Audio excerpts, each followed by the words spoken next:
This is a short video lesson on Newtonian gravity. Here's a painting of Isaac Newton, who became Sir Isaac Newton, knighted for his contribution to mathematics and science. In 1687, he published a theory which described what we now call Newtonian gravity. He was criticized at the time for describing a mysterious force which acted over a distance. He was accused of bringing the occult into science. Since his work, we've learned a lot more about the universe, and Einstein's theory of relativity has refined upon Newtonian gravity. All the same, Newtonian gravity works great. And here I'll explain to you how the equation works and how to work with it. Newtonian gravity states that any two objects with mass are attracted to one another by a force. This force, in accordance with Newton's third law of motion, has an equal but opposite effect on each of the masses.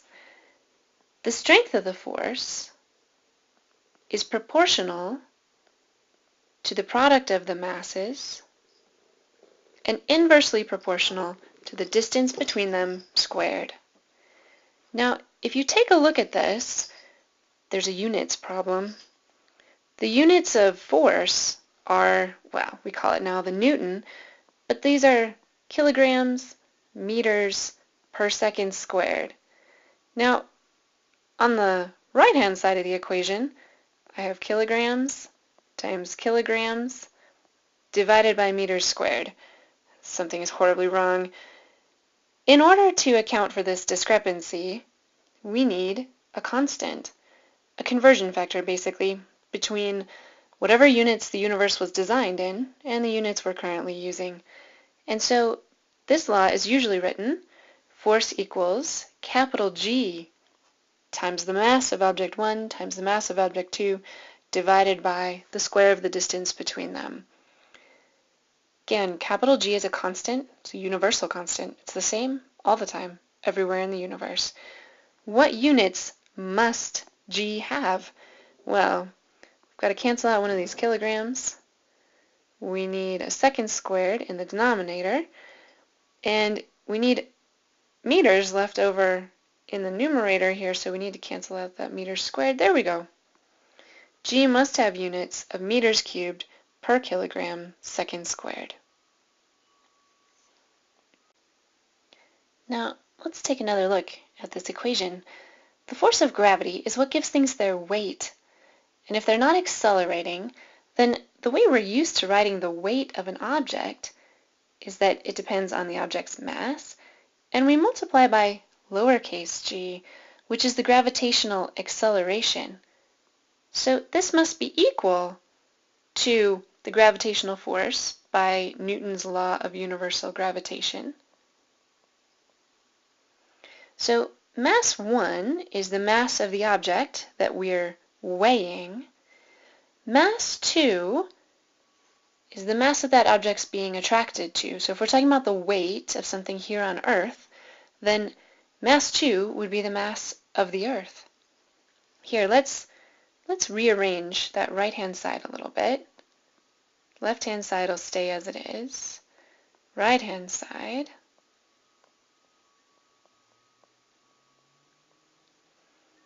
All right. Now I can see pretty clearly where I have the opportunity to divide both sides by the mass of the object that we're weighing. And what we're left with is that lowercase g equals capital G times the mass of the Earth divided by the distance between the object we're weighing and the Earth squared. Now, something seems a little weird. If I'm standing in my bathroom on the scale and I'm wondering about my distance between me and the Earth, I would consider my distance between me and the Earth to be very small. In fact, maybe my bathroom is on the ground floor, and then I would consider that I am, in fact, in contact with the Earth. There's no distance between us. Well, you can't put a 0 in for the r in this equation. The whole thing blows up. So this r means the distance between the centers of the objects. So let me just make a note in here. distance between centers. And so to calculate that, for my example of me standing on my bathroom scale on the ground floor of my house, that would effectively be the radius of the Earth. So what I have now is that little g is equal to the big G gravitational constant, which is the same everywhere in the whole universe all the time, times the mass of Earth divided by the radius of Earth squared, assuming I'm on Earth. So here we are with the local gravitational acceleration on Earth being equal to this gravitational constant times the mass of Earth, I've used the astronomical symbol for Earth here, divided by the Earth's radius squared. Let's put some numbers in.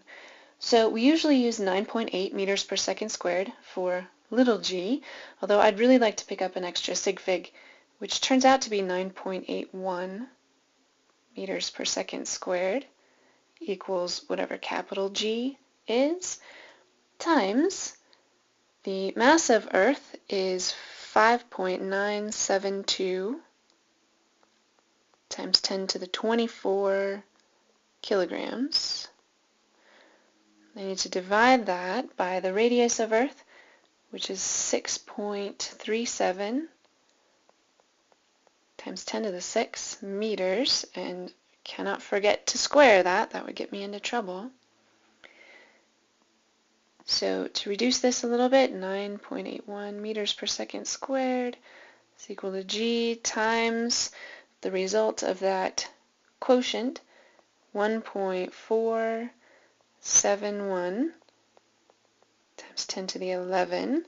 Let's see, we've got units of kilograms per meter squared. Now I divide both sides and I get 6.67 times 10 to the minus 11 meters cubed per kilogram second squared equals g. And that is the universal constant of gravitation. It's the same everywhere in the whole universe all the time, not to be confused with acceleration. Notice the units are totally different, and of course the number is totally different. Now you know where little g comes from. Some final comments about this equation, which is the universal law of gravitation.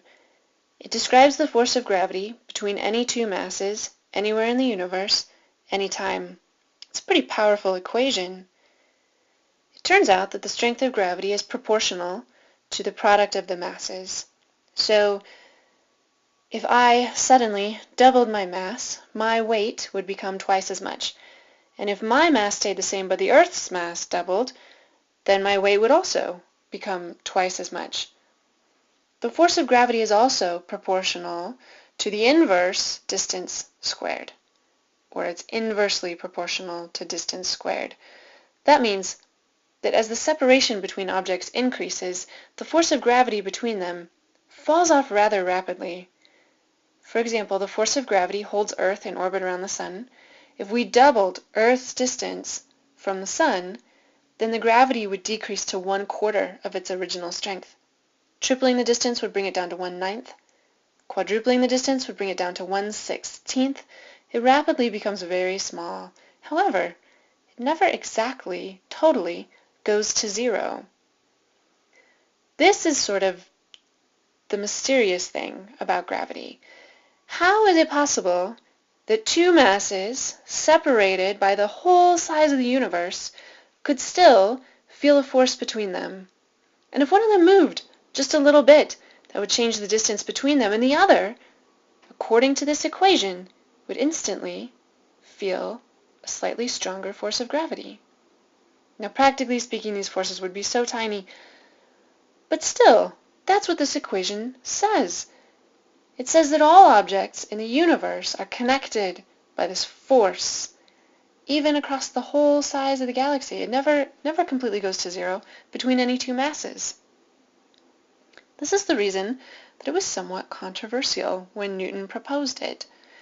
Einstein's theory of relativity has refined a bit upon it to explain the mechanism that transports this apparent attraction between masses. But it still remains an amazing, powerful statement about the interconnectedness of things in our universe.